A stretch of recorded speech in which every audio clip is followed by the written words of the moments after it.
Olá, queridos alunos e alunas, sejam muito bem-vindos à nossa aula de exegese do Antigo Testamento. Eu estou aqui com muita alegria, sou o seu professor Cláudio Martins e vamos juntos, na aula de hoje, estudar a respeito do gênero profético.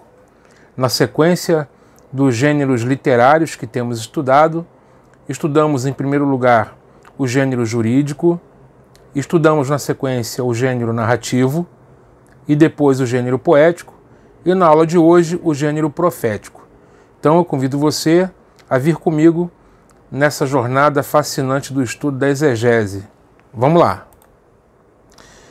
Então hoje nós vamos estudar o gênero profético, que é um gênero muito importante dentro do estudo do Antigo Testamento, e é importante já de início pontuar o seguinte: antes de termos os livros que nós consideramos como livros proféticos, né? Isaías, por exemplo, Jeremias, Ezequiel, Amós, nós já tínhamos na Bíblia exemplos de homens chamados de profetas antes desses profetas escritores. Então é importante a gente pontuar esse fato, né? Que já existe o movimento, vamos dizer assim, o profetismo antes propriamente dos chamados profetas escritores. É o caso, por exemplo, de Abraão. Abraão é chamado de profeta. Abraão é chamado de profeta. Moisés, ele vamos dizer assim, aquele que dá o start na tradição profética, né? No livro de Deuteronômio, ele é tido como um profeta e que o Senhor levantaria outros profetas semelhantes a Moisés, um outro profeta, né? Que dentro da exegese do Antigo Testamento, esse outro profeta é esta série de profetas que dão origem a toda a tradição profética no Antigo Testamento.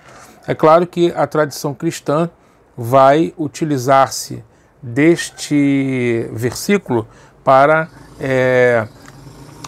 trazer a pessoa de Jesus Cristo, colocando não apenas em condição de igualdade com Moisés em termos de autoridade, mas até mesmo bem superior, né? Jesus é esse outro profeta que o povo deve ouvir. Porém, nós já temos relatos na Bíblia de homens, personagens e também mulheres, como é o caso de Miriam, né? Em Êxodo 15, 20, Miriam é chamada de profetisa. Samuel, que foi uma figura importantíssima dentro do Antigo Testamento, é chamado de juiz, sacerdote e profeta. Samuel, ele foi o último dos juízes, não é? E o primeiro dos profetas a estarem dentro do ambiente monárquico, né? Porque é ele que faz a transição do período dos juízes para o período da monarquia. E nós temos também, além desses já citados, o exemplo de Elias e de Eliseu, que não escreveram nada, nenhuma linha, mas a despeito disso são profetas que, vamos dizer assim, são grandes dentro do imaginário judaico. Tanto é que existem profecias para o tempo do fim envolvendo a pessoa de Elias, né? Em Malaquias, por exemplo, é dito que o profeta Elias haveria de retornar, né? Haveria de vir. O Senhor enviaria Elias antes do grande e terrível dia do Senhor, do dia de Adonai. Então nós temos várias figuras proféticas antes propriamente do profetismo escrito, né? Dos profetas escritores. Algo que em Israel nós já observamos. No entanto, nós precisamos perceber o seguinte, que com o advento, né, dos profetas escritores, inicia-se um período áureo da profecia, é o período de ouro. O período de ouro da profecia é justamente esse período em que vai do século 8 até o século V, nós temos o período de profecia escrita. E o período áureo é esse período que inicia-se no século 8, com os ministérios de Amós e Oséias, no Reino do Norte, né? Amós e Oséias profetizam na primeira metade do século 8 e Isaías e Miqueias, no Reino do Sul, profetizam na segunda metade do século 8. Então esses 4 profetas, eles inauguram, né, o que se chama de profetas escritores, onde a profecia ela é, vamos dizer assim, deixada por escrito. Veja, Elias, ele falou em nome do Senhor, ou em outras palavras, Deus falou em nome por meio de Elias, e Elias falou em nome do Senhor, a palavra do Senhor. No entanto, nós não temos nenhum registro escrito de oráculos que tenham sido proferidos por Elias ou por Eliseu diretamente. O que nós temos, deixa eu corrigir o que eu estou dizendo, nós não temos livros escritos por Elias e Eliseu. O que nós temos é o registro das palavras deles nos livros dos reis, né? Eu estava pensando aqui em outra coisa. Então o que eu estou dizendo é o seguinte, é que no século 8 inicia o período dos profetas escritores, livros atribuídos a profetas, como é o caso do Amós, do Oséias, do Isaías e do Miqueias. Eu disse que antes desses profetas escritores já havia homens e mulheres que serviam como mediação profética, eles eram profetas já, como é o caso do próprio Elias e Eliseu. No entanto, eles não escreveram nada. É isso que eu estou dizendo. E quem escreveu, né, foram autores que escreveram bem depois da vida deles, como é o caso, por exemplo, do Livro dos Reis, que foi redigido depois da vida e ministério de Elias. Então, esse é o século áureo da profecia, que é o século 8, da profecia escrita, né? Porque quando a gente faz exegese, nós fazemos a exegese a partir do texto escrito. Então, quando a gente fala de profetas escritores, nós estamos falando exatamente de profetas que escreveram seus livros atribuídos a esses próprios profetas. Então, vamos olhar um pouquinho a respeito desse chamado profético, né? O chamado para ser profeta. O profeta, ele não é de maneira nenhuma como os reis e os sacerdotes. Por quê? Porque o sacerdote nasce sacerdote, porque ele nasce sacerdote justamente pela linhagem, né? Pela hereditariedade. O sacerdote e o rei, da mesma maneira, né? Por meio das dinastias, eles são filhos de reis e por isso herdam os tronos. Então, eles já, ao nascerem, eles já têm o ofício, vão receber esse ofício, isso é certo. Se estiverem vivos, receberão o ofício, porque o recebem por hereditariedade.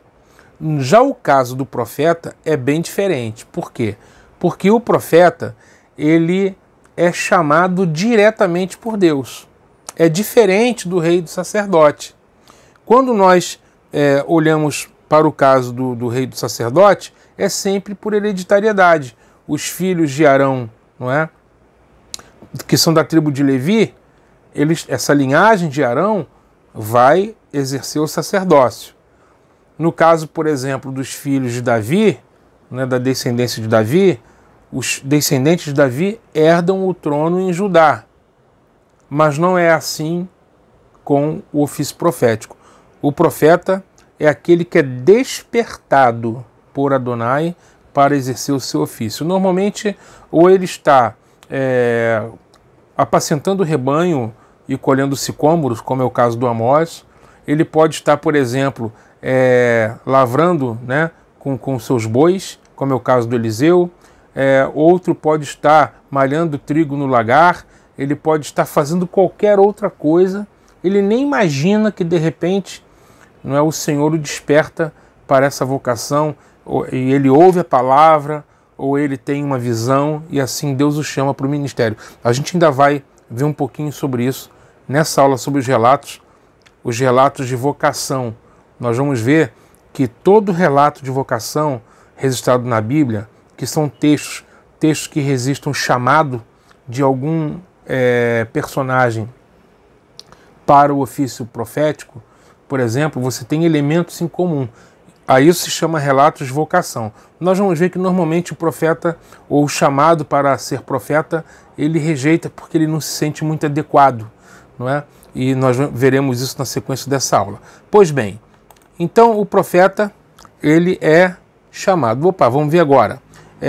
Exemplos de relatos de vocação. Por exemplo, todo relato de vocação, tá, ele tem esses elementos que pode faltar um ou outro, mas normalmente esses elementos estão presentes. Tá? Essencialmente estão presentes. Por exemplo, Deus se aproxima. O Senhor vem até ele. Não é? Pela palavra, ou é o anjo do Senhor. De alguma maneira o Senhor vem até ele. 2. Indicação da situação de quem é chamado. Ou ele está trabalhando, ou ele está fugindo do inimigo, de alguma maneira ele está escondido, de alguma maneira vai mostrar a situação do chamado a ser profeta, do vocacionado. Vai haver também, né, o chamado propriamente dito. O Senhor vai dizer para ele, olha, eu te chamei, não é, desde o ventre da tua mãe, não é, e te constituí para ser profeta. Aí, normalmente, o profeta ou o vocacionado vai objetar. Em quarto lugar, né, aqui dentro dessa estrutura formal, ele vai objetar, ele vai dizer assim, olha, eu não tenho condição.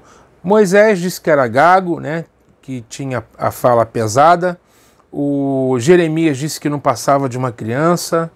O Gideão disse que era o menor, né, na casa dos pais dele, ainda que o chamado dele tenha sido para ser um juiz. Mas é um relato de vocação, né, ainda que não seja para ser profeta propriamente. Amós estava apacentando o rebanho e o Senhor o chamou, não é?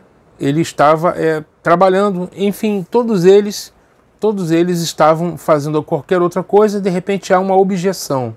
E Deus vem do seguinte, por exemplo, para Jeremias ele disse, olha, o que eu te mandar dizer você vai falar, porque eu sou contigo, eu coloco as minhas palavras na tua boca. No caso, por exemplo, de Moisés, o Senhor disse, eu irei contigo, eu mesmo irei com você. Né? Então Deus sempre vai responder ao vocacionado que não é pela excelência do vaso, que o vaso é chamado, né? Não é porque o vaso é excelente, mas o Deus que chama o vaso é um Deus excelente. O vaso é frágil, mas o Deus que chama é forte. O vaso é impotente, mas o Deus que chama é todo-poderoso. Então, o que vai acontecer? Deus vai responder. Para Jeremias ele disse, não digas no passo de uma criança, porque aonde eu te mandar ir, você vai. E o que eu te mandar dizer, você vai falar. Não é? Eu vou colocar minha palavra na tua boca. No caso de Gideão, né? O Senhor chamou ele, não, eu sou contigo. Então, Deus normalmente ele responde ao vocacionado, não destacando a habilidade do vocacionado, mas sempre vai destacar o poder dele de realizar. E por fim, uma conclusão.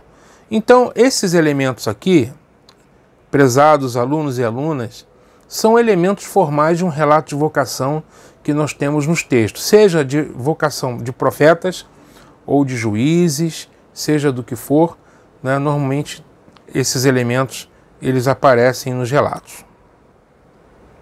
Vamos agora dar uma olhada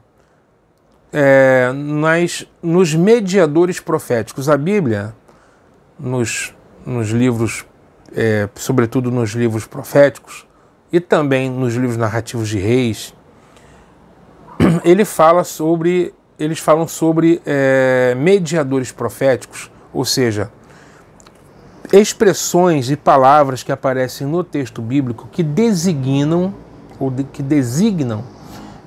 esses homens que são porta-vozes de Deus, né?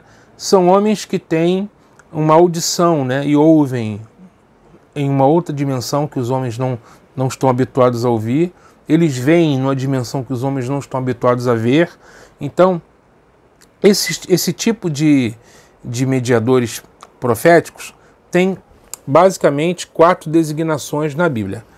Primeira palavra que designa o mediador, né, é a palavra Navi. Navi significa profeta. Navi é profeta. Existem, escuta aí, 3 tipos de profetas, no mínimo 3 tipos de profetas nos textos bíblicos. Existem os profetas da corte, que são os profetas oficiais. São profetas que constam da folha de pagamento do Estado. Eles assistem diretamente na sala do rei. Eles são chamados para falar, para aconselhar, para dizer a palavra de Deus ao rei. Esse é o profeta da corte. Ele, evidentemente, ele é sustentado pela corte, pelo império, né? E estão muito próximos ao rei. Na maioria das vezes, nem sempre, esses profetas da corte, eles falam normalmente o que os reis gostam de ouvir, né? Existem várias passagens sobre isso, mas nem sempre. Temos também profetas como Natã, como o profeta Gade, que são profetas da corte, mas foram profetas que falaram palavras que contrariaram até mesmo a vontade dos reis. Como, por exemplo, o Natã, quando o Davi ele peca com a Betseba, né, ele adultera, e depois ele mata o marido da mulher, né, o Urias. O Natã conta lá uma historinha para ele de alguém que recebeu visita de um amigo, que ele foi e matou única ovelhinha para dar de comer, né, para sacrificar e alimentar o seu hóspede, né?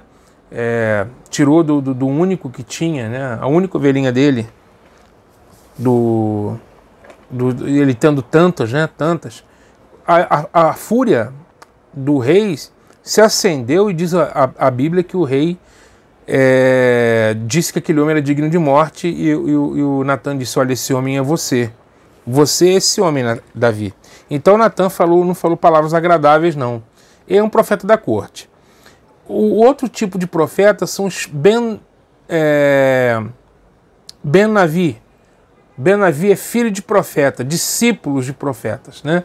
Que são os profetas que vivem em comunidades, como é o caso, por exemplo, dos discípulos de Elias e Eliseu, né? Servo do profeta, moço do profeta. Essas expressões, moço do profeta, servo do profeta, por exemplo, aquela viúva, né, dizendo para Eliseu, né, meu marido, né, teu servo morreu, meu marido teu servo, quer dizer, ele era servo de Eliseu. O que ele era? Na realidade, ele era um discípulo de Eliseu. Ele estava junto a Eliseu, evidentemente servindo Eliseu, mas aprendendo com Eliseu, né, o ofício profético e tudo mais, né, preservando a tradição profética de Eliseu, de Elias. Então esses são os filhos de profetas. Existem aqueles que são profetas individuais, que eles não participam nem da corte, não são profetas da corte, não são profetas do templo, né? Também tem o grupo de profetas que são do templo, além dos profetas da corte. Tem os discípulos de profetas, que são profetas que vivem em agremiações, em corporações de profetas, servindo a algum profeta ou cultuando a memória de algum profeta. E tem também esses profetas individuais, que são homens despertados em algum momento da vida, não são sustentados pela corte, eles têm alguma outra profissão e de repente Deus os chama para profetizar. Então, como profeta da corte, nós temos o exemplo de Natã, de Gade, o próprio Isaías. Ele foi um profeta que assistia na corte, né? Você vê que ele fala para Ezequias, então ele está na corte. Tem os discípulos de profetas e tem os profetas individuais, como por exemplo, né, esses profetas individuais, muitas vezes nem nome a Bíblia dá para eles. Veio um homem de Deus, né? Eles são profetas individuais. A segunda designação, veja, profeta Navi tem vários tipos, da corte, filhos de profetas, profetas individuais. Profetas do templo, pode acrescentar aqui também, profetas do templo profetizam durante o culto. E tem os visionários, que a Bíblia chama de rosé. Os visionários, rosé, né?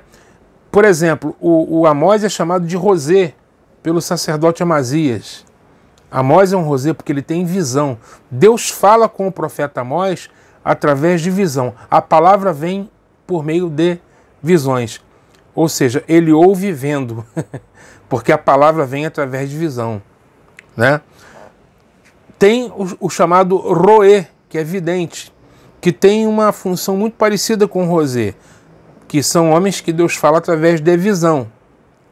E tem também os chamados Israelohim, ou seja, os homens de Deus, né? Veio o homem de Deus, não é? De Samaria, veio um homem de Deus, lá de Judá, homem de Deus. É uma designação também para mediadores proféticos. Isso só para vocês terem uma noção de como que existem vários termos na Bíblia que designam, né, essa mediação profética.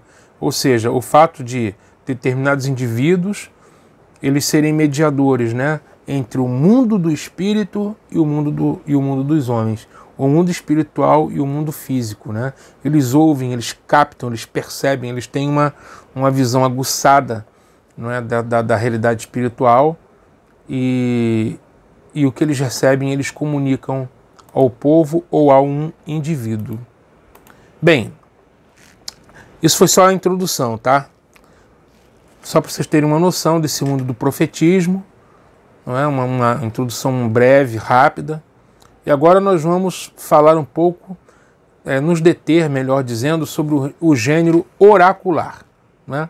O que é o gênero oracular? O gênero oracular é um gênero literário onde palavras vindas de Deus, tá? De Deus, no caso que o gênero oracular, ou gênero profético, né, dos profetas da Bíblia, vem de Deus, dirigidas a pessoas ou grupos, né, em forma de uma mensagem transmitida.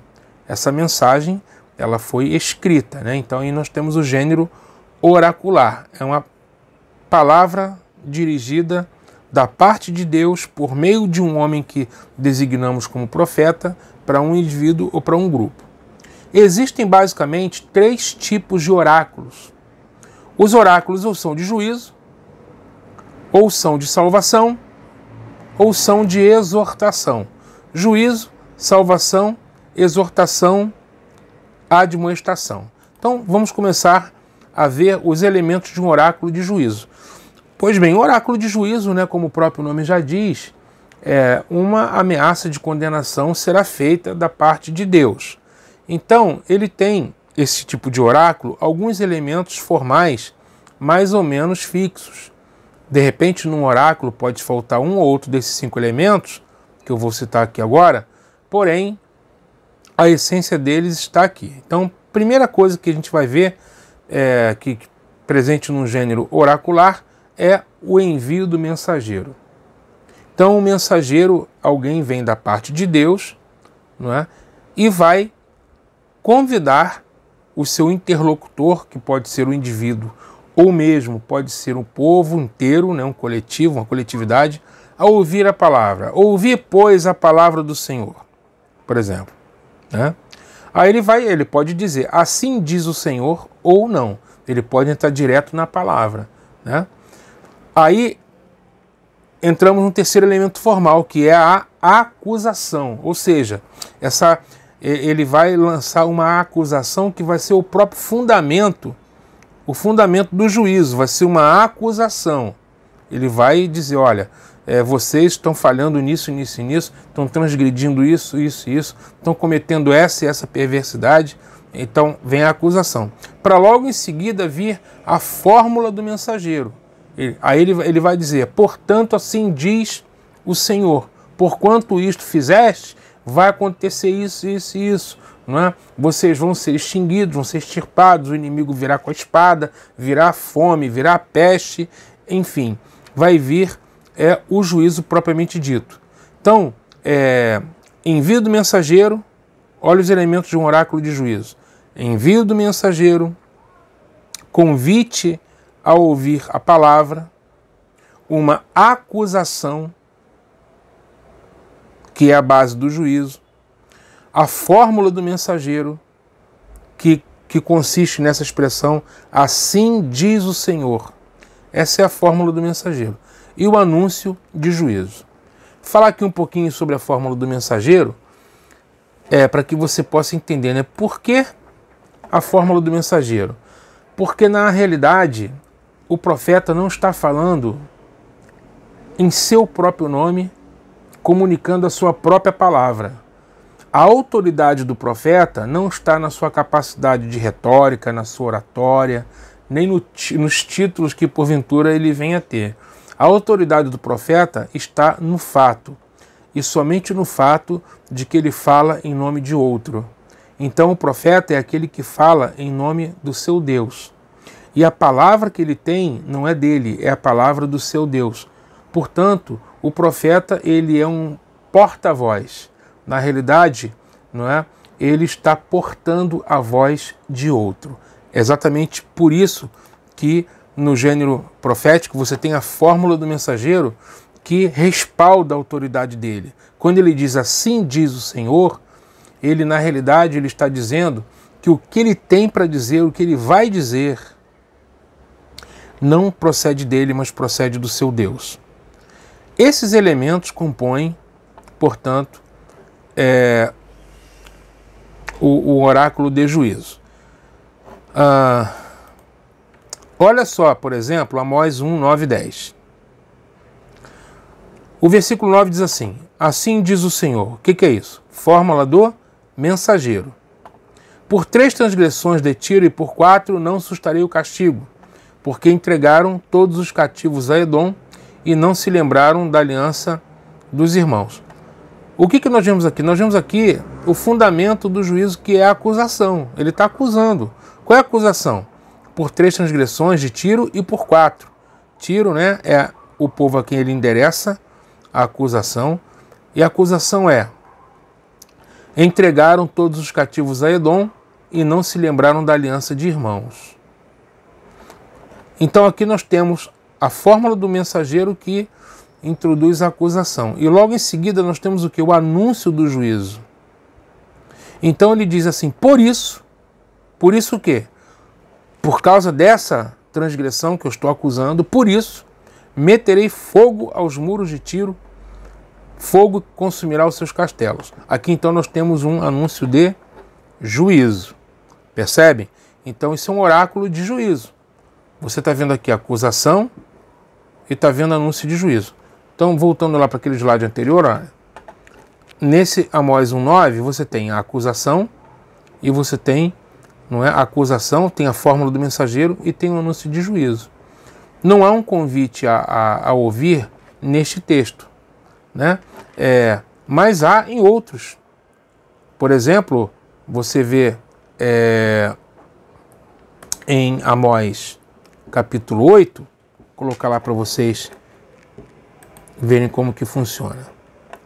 No Amós, no capítulo 8, vejam só, no versículo de número 4, olha como inicia este texto.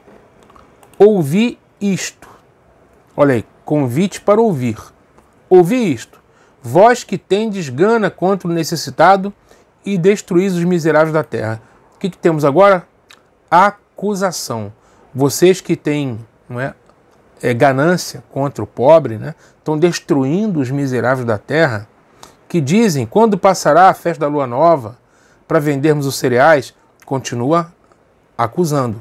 E o sábado para abrirmos os celeiros do trigo, diminuindo o efa, aumentando o ciclo, procedendo dolosamente com balanças enganadoras, para comprarmos os pobres com dinheiro e os necessitados por um par de sandálias? Veja, aqui nós temos a acusação. E no 7? No 7 nós temos aqui uma ameaça de juízo. Jurou o Senhor pela glória de Jacó: eu não me esquecerei de todas as suas obras para sempre. Por causa disso não estremecerá a terra, não se enlutará todo aquele que nela habita, certamente levantar-se-á toda como o Nilo, será agitada e baixará como o rio do Egito. Ou seja, nós temos diante de nós aqui um oráculo de juízo com convite para ouvir, com acusação e com também ameaça de juízo, né? Uma ameaça de o anúncio de juízo. Pois bem, em Amós 2, 4, 5, a mesma coisa. Assim diz o Senhor, fórmula do mensageiro.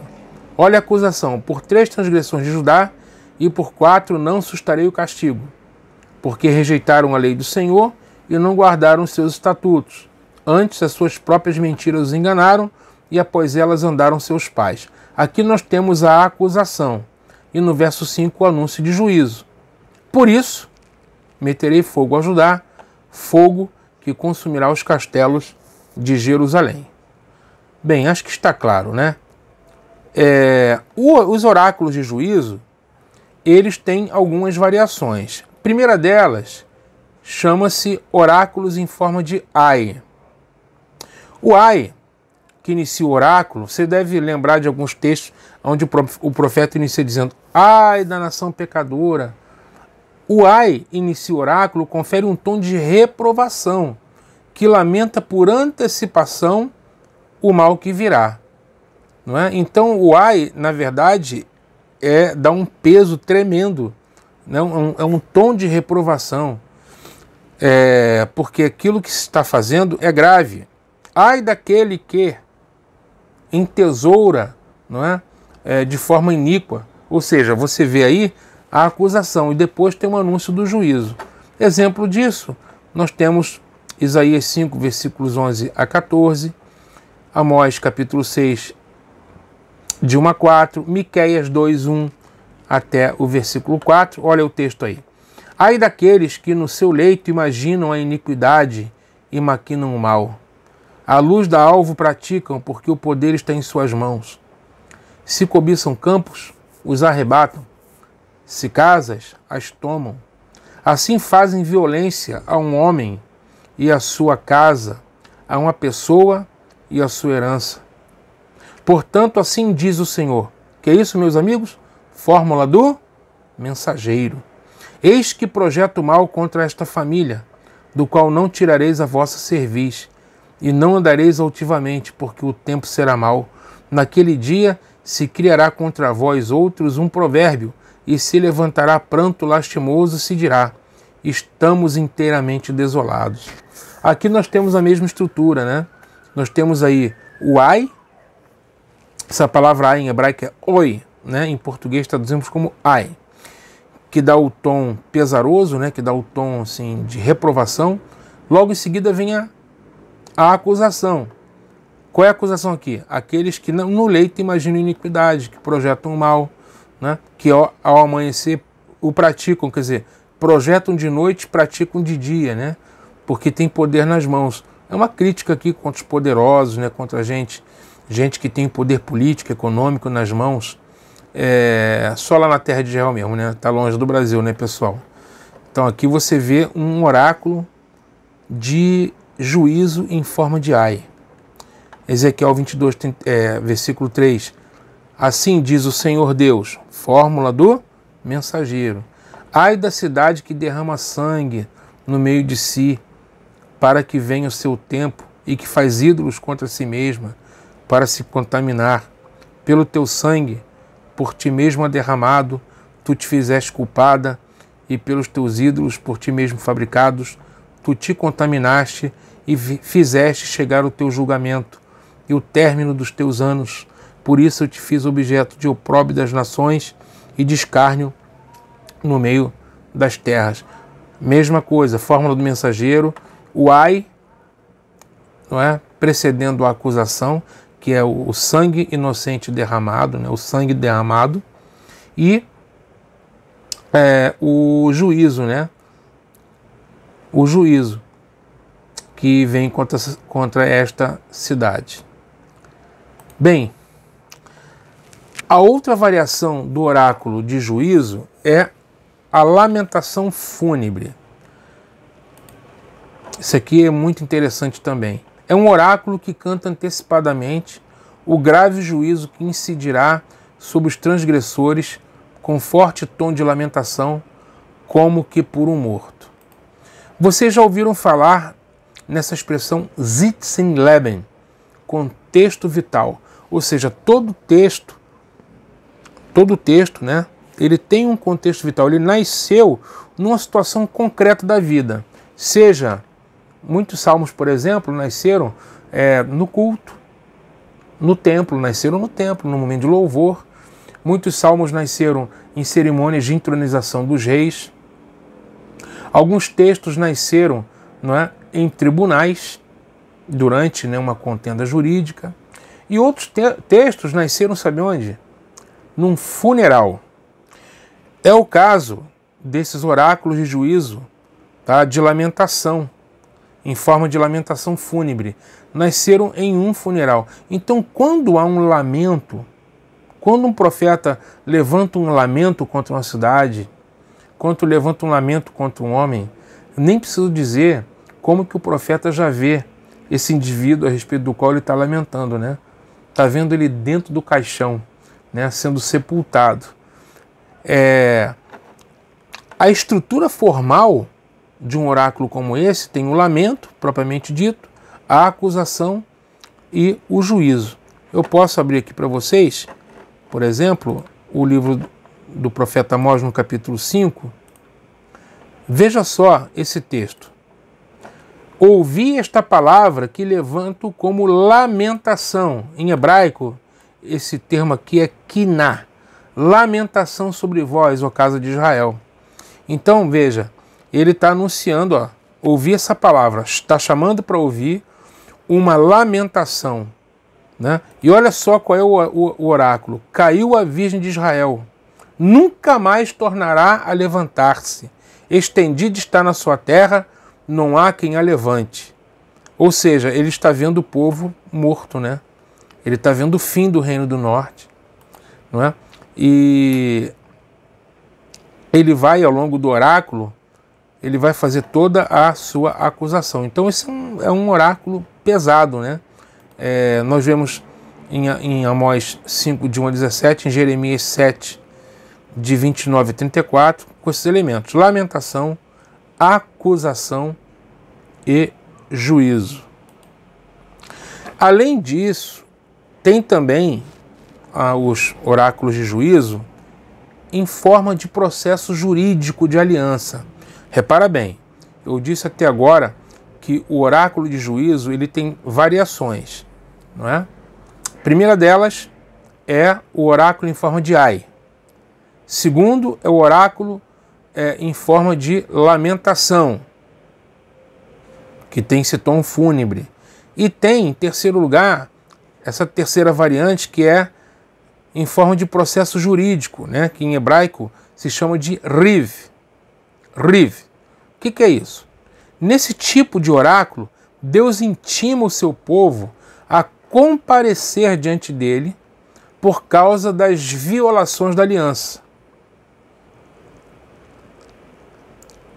Tá? Então esses anúncios normalmente contêm essa estrutura formal aqui, ó. Intimação das testemunhas, a lista das acusações e um veredito. Vamos dar uma olhada no livro de Miqueias, no capítulo 6.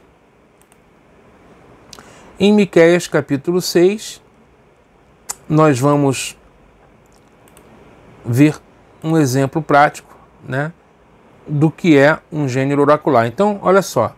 Intimação das testemunhas. Ouvi-me agora o que diz o Senhor. Levanta-te e defende tua causa perante os montes, e ouçam os outeiros a tua voz. Ouvi, montes, a controvérsia do Senhor, e vós, duráveis fundamentos da terra, porque o Senhor tem controvérsia, riv, é um processo jurídico, contra o seu povo, e com Israel entrará em juízo. Deixa eu explicar isso aqui. Aonde estão as testemunhas, né? Que eu disse para vocês que tem que ter intimação de testemunhas, lista de acusação e anúncio de veredito. Olha só. Ouvi agora o que diz o Senhor. Levanta-te e defende a tua causa. Quem é o acusado? A nação de Israel. E o Senhor está chamando ela a se defender num processo. num processo do júri, num tribunal, né? Quem são as testemunhas? Olha aqui, ó, os montes, isso mesmo, as montanhas. Os outeiros, né? Tá vendo? Defende tua causa perante os montes, ouçam os outeiros a tua voz. Ouvi, montes, a controvérsia do Senhor, e vós, duráveis fundamentos da terra. Então o Senhor convoca os montes. Lá em Deuteronômio, Deus convoca os céus e a terra como testemunha. Então as testemunhas normalmente são elementos da natureza, são os animais do campo, né? É a natureza, é a criação, são as montanhas, são as árvores, os céus, a terra, são as testemunhas. É muito interessante esse gênero literário, né? Oráculo de juízo em forma de controvérsia jurídica, ou em forma de rive. Então ele convoca os montes, os duráveis fundamentos da terra, e agora ele vai fazer a acusação. Olha só, povo meu, que te tenho feito? Com que te enfadei? Responde-me. Pois te fiz sair da terra do Egito e da casa da servidão e te remi. Enviei diante de ti Moisés, Arão e Miriam. Povo meu, lembra-te agora do que maquinou Balaque, rei de Moabe, e do que lhe respondeu Balaão, filho de Beor, e do que aconteceu desde Sitim até Gilgal, para que conheças os atos de justiça. Então, lembra-te. Então, quer dizer, ele está se queixando de que Israel se esqueceu, não é? Ele se esqueceu do que Deus tem feito por ele, não é? Ele se esqueceu. Então, na realidade, é uma controvérsia onde o Senhor convoca testemunhas, faz acusação e normalmente tem a acusação, né? A acusação pelas transgressões do seu povo. Muito bem, então assim a gente terminou de ver os oráculos de juízo e agora eu quero ver com vocês os oráculos de salvação. O que são oráculos de salvação? É fácil, né? Oráculo de salvação é aquele que promete livramento, aquele que promete vitória sobre os inimigos, que promete restauração. São promessas boas, né? Aquelas que todos nós gostamos de ouvir. Normalmente tratam do livramento divino, da salvação divina, depois de um período em que o povo experimentou a punição. Não? Então, por exemplo, Amós 9, 11 a 15, abri esse texto aqui. No Amós 9, de 11 a 15, nós temos um oráculo de salvação, aonde o Senhor promete o seguinte, olha lá: naquele dia levantarei o tabernáculo caído de Davi, repararei suas brechas, levantando das suas ruínas, restaurá-lo-ei como fora nos dias da antiguidade. Promessa de restauração.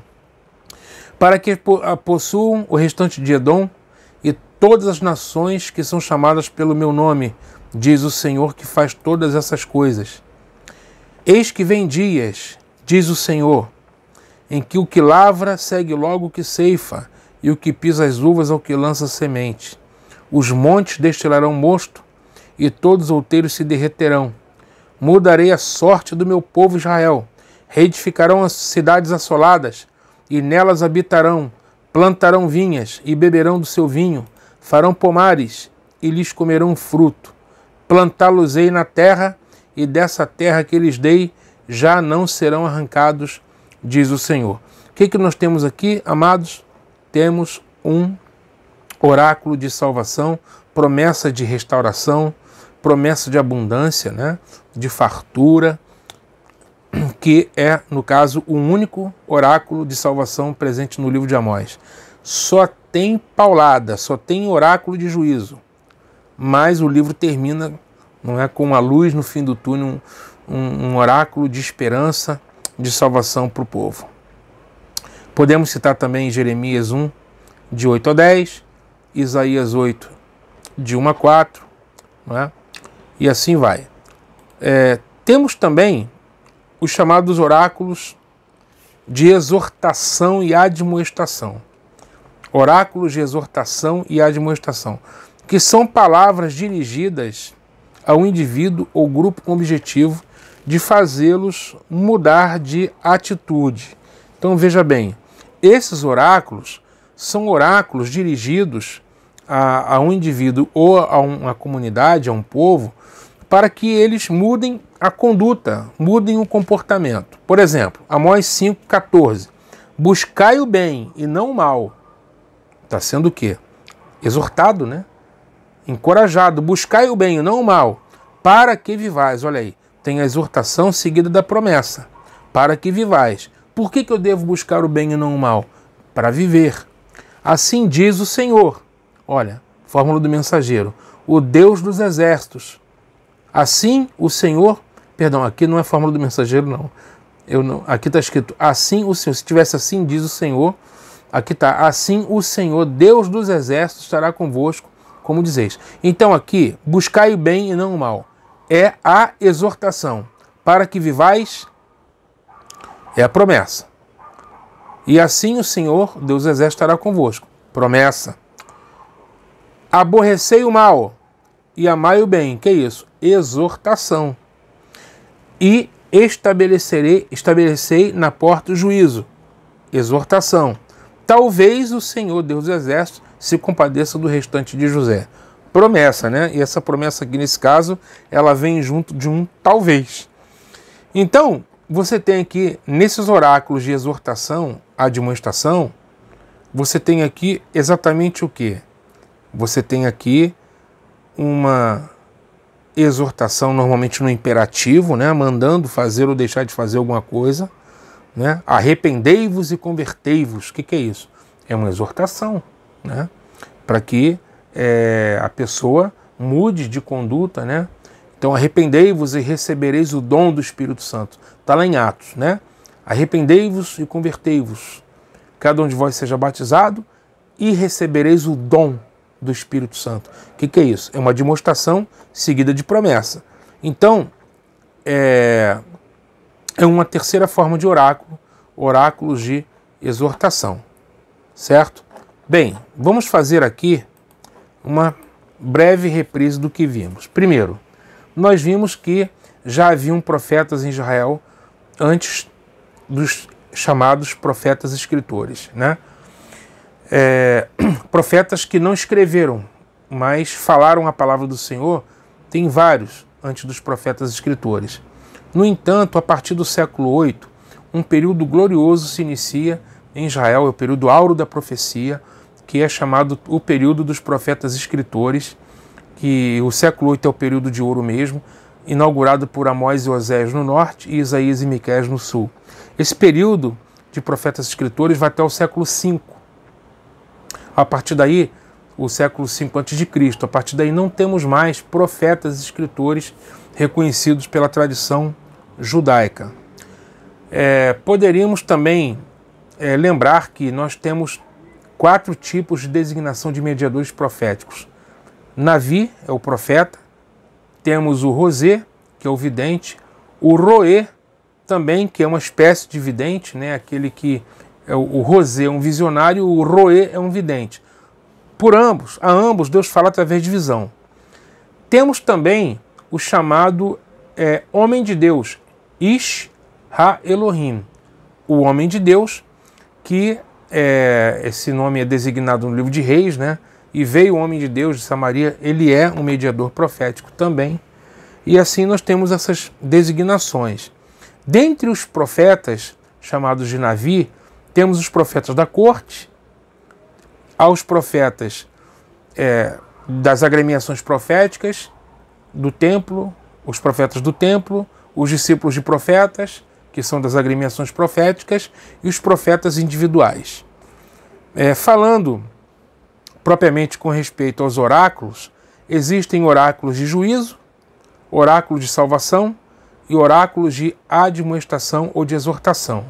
Os oráculos de juízo, são aqueles, né, que têm normalmente uma acusação, tá certo? E tem a ameaça de juízo. Pode vir aí com convite para ouvir, não é? A fórmula do mensageiro, mas ela tem que ter acusação e tem que ter a sentença ou o anúncio de juízo. Vimos que existem variações dos oráculos de juízo. A primeira variação é o oráculo de juízo em forma de ai, né? Quando essa expressão ai é pronunciada. Tem também o oráculo de juízo em forma de lamento fúnebre, não é? Onde o profeta já vê um funeral ali, né? Quem ele está acusando, ele já vê morto. É um juízo sério esse. E a terceira variação do oráculo de juízo é a contenda, ou a controvérsia, o processo jurídico em forma de rive, né? O oráculo em forma de uma controvérsia jurídica, onde Deus ele intima, né, as testemunhas, céus e terra, os montes, a natureza, a criação, e faz uma acusação contra o seu povo, não é? E muitas vezes até chama seu povo para se defender, e por fim ele dá um veredito, não é? E por fim ele dá um veredito. Normalmente, quando tem controvérsia jurídica, é difícil de escapar, né? Porque Deus, ele é o juiz e o promotor da acusação ao mesmo tempo. Aí fica difícil de escapar dele, né? Temos os oráculos de salvação, graças a Deus, né? Na sua oráculo de juízo, que são oráculos onde há promessa de restauração, de livramento. E, por fim, os oráculos de admoestação e também os oráculos de admoestação e exortação, onde a exortação é seguida de uma promessa. No exemplo do texto de Amós, quando ele diz buscai-me, não é? E vivei. Buscai-me e vivei. Quer dizer, se Israel busca o Senhor, Israel vai viver. Muito bem, encerramos a nossa aula por aqui. Espero que tenha sido uma grande bênção para você. Repasse essa aula, confira o nosso material, faça os exercícios, participe do fórum e que Deus abençoe a todos vocês em nome de Jesus e até a nossa próxima aula. Até logo, pessoal.